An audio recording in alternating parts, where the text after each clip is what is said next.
Hi friends, Sunday special நாட்டுக்கோழி பிரியாணி பண்ணலாமா?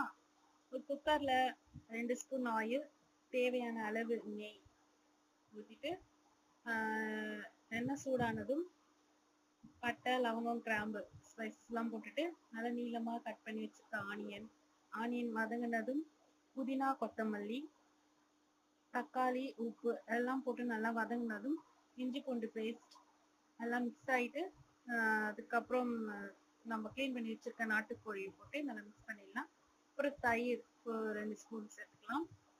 அது எல்லாம் குக் ஆனதும் பிரியாணி மசாலா 2 ஸ்பூன், கொஞ்சமாக மஞ்சள்தூள், இதெல்லாம் நல்லா மசாலாவில் மிக்ஸ் ஆனதும் தேவையான அளவு தண்ணி நல்லா கொதிச்சு வந்ததும் அரிசி